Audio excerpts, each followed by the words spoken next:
Hi guys, Swansea City here, back again for another video, and this weekend Swansea City are playing Nigel Pearson's Bristol City at the Liberty Stadium. So before we actually get on to the video guys, I had a look at my analytics on YouTube Studio, and there's about 51% of you, or 50.9 something ridiculous like that, who are not subscribed to the channel. So make sure you do subscribe to the channel. It is free to subscribe and like and do all that stuff. It is for free, and it really helps support the channel. So if you are watching this video and you're not subscribed, it would be really appreciated if you do subscribe to the channel. Swansea City then, they had a 1-0 victory in the last game against Coventry City, so let me talk about this game a little bit. It was a very, very good victory.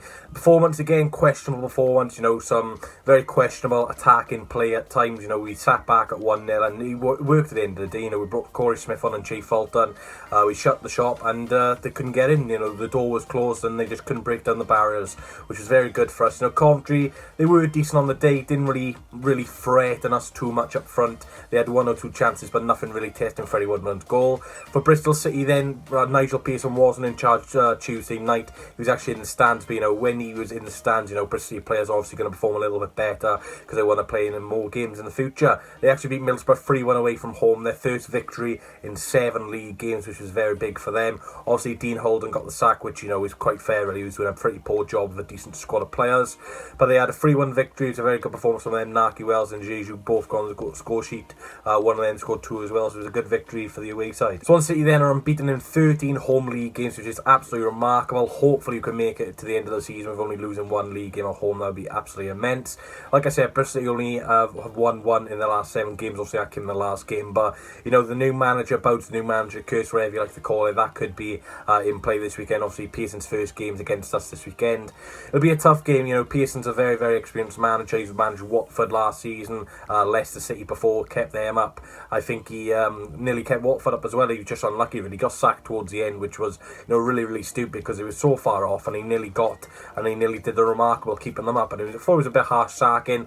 Pearson's a good character though. He likes his ostrich comments in the press conferences and stuff like that. I do like Nigel Pearson. He does seem like a nice guy on Twitter and that, but hopefully he's not a nice guy this weekend after we've beaten him. And of course, not just the new manager bounce this weekend, it's another former player returning to Swansea City. This time it's a very recent one in Casey Palmer. Casey Palmer then of course was on loan to us for the first half of the season, made 12 appearances, 1 goal. He was alright, Casey Palmer. He wasn't a starter really. He was more off the bench player coming on and trying to make an impact. He did start a few games against Stoke. When he came on, he was very, very impressive in that game. Sheffield Wednesday looked very good and obviously had that disallowed goal. His only goal then came against Stoke City when we won 2-0. He had that great tackle on James McLean. With James McLean, Swansea fans don't like him for obvious reasons, and obviously slide tackled him, got a yellow card, then a few minutes later he scores the winning goal. But, we didn't see too much of Casey Palmer to really want to sign him on a permanent deal, but obviously Bristol decided to recall him in January after they were struggling in front of goal. He has played some games and he's been on the bench, but he did start Tuesday night and he had a decent game. But it'll be very interesting to see, and I don't know why, I said this on Twitter last night, I got a feeling he's going to get a red card. I don't know why, I've just got a weird feeling Casey Palmer gets sent off, and I won't really mind that as long as it helps us. So of course I like to go to FotMob and find the 3 best players this season on average FotMob ratings per match, and in 3rd place you got Jamie Patterson with a 6.69, in 2nd place you got Tommy Rowe with a 6.72, and in 1st place you got the centre back Thomas Carlas with a 6.76. We need to look out for all 3 of those players tomorrow if they are not injured or suspended. So we do have an opposition fan on today, Ben Robbins on Toys' YouTube channel. I have done a preview on his channel as well where I feature, so make sure you go and check that out after this video. Really enjoyed that preview with Ben, but he's come on this channel and he's actually give his thoughts and feelings ahead of the game, obviously with Nigel Pearson in charge. So let's hear what Ben's got to say and let's hear what score prediction he thinks this game will be. Hello everyone on Reese's channel. I'm Ben, and as you can probably tell, I'm a Bristol City fan, and Reese just asked me to ask a few questions ahead of our game on Saturday. So first I'm just going to talk about our last result, which was our first win in February. We were on terrible form before we sacked Dean Holden. We brought in Nigel Pearson. In our last result, he wasn't actually in charge, but the players definitely did react to the appointment of Nigel Pearson. We won 3-1 away at an informed Middlesbrough side, and it was a good result. We did play well, and I couldn't say that for a lot of the games we have done in 2021 probably. And just Nigel Pearson in the whole, I think, is just going to help the team a lot.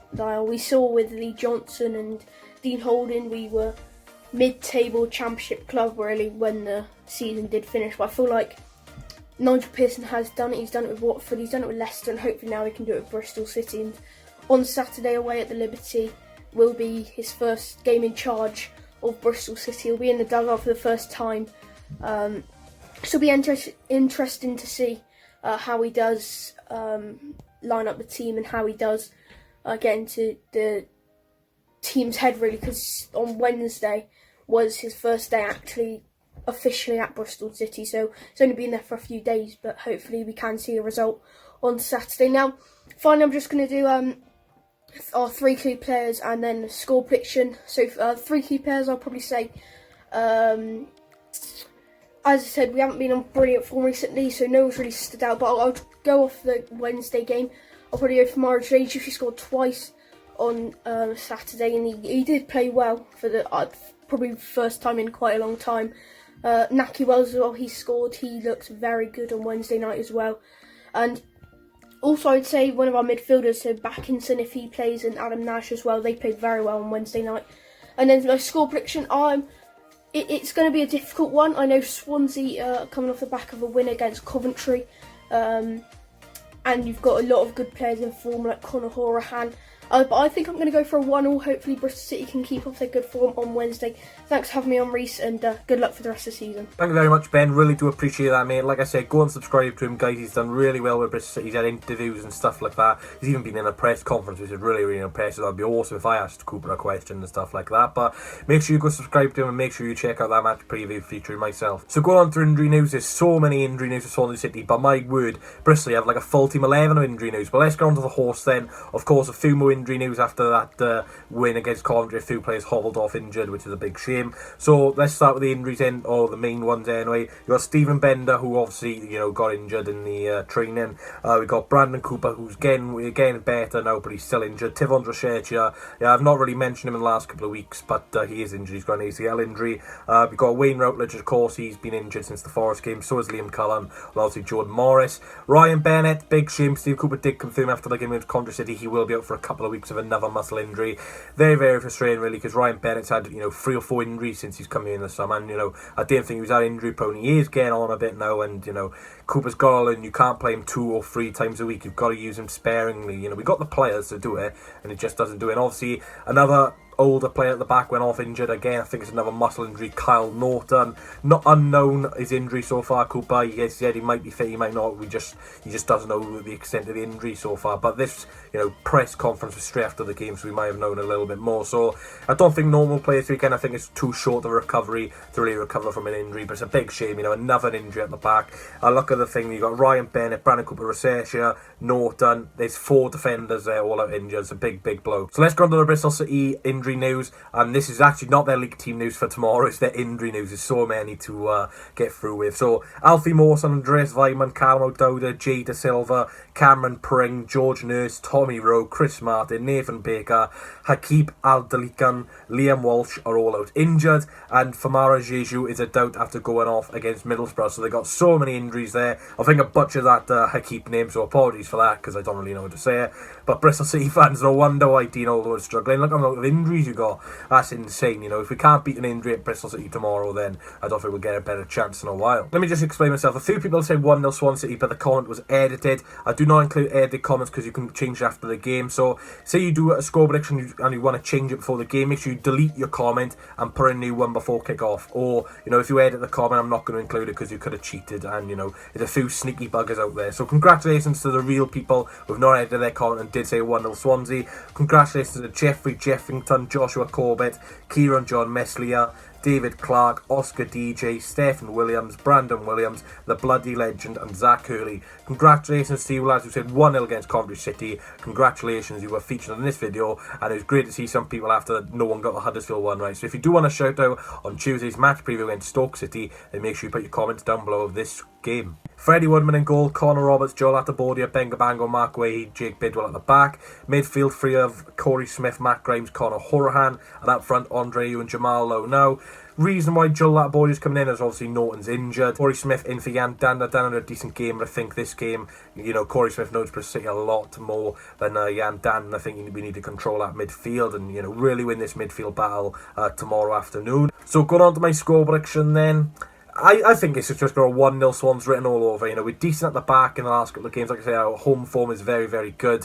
We've not conceded in the last 3 games at home either. So, you know, we just don't concede many goals at home. So I'm going to go 1-0 Swansea City, and I'm going to back Jamal Lowe to get back on the score sheet, and hopefully that can make him go on a little bit of a run. He did score in the reverse fixture with an excellent finish into the top right-hand corner. Hopefully we can see more of that tomorrow. Let me know your score predictions down below. So there will be a watch-along for this game tomorrow, guys, 2:50 PM, of course. It's a 3 PM kickoff. Looking forward to it. Support was really good midweek against Coventry, so thank you for that. You know, the watch-alongs after the stream again, between 2,000 and 5,000 views, was absolutely incredible. Thanks, guys, for watching. Make sure you hit the like button, comment, subscribe. It is all free to do that, and make sure you subscribe to Robinson Tour as well, as I was on his match preview. But thanks, guys, for watching, and I'll see you tomorrow. Come on, the Swans! I need one more chance, oh baby, let me show you.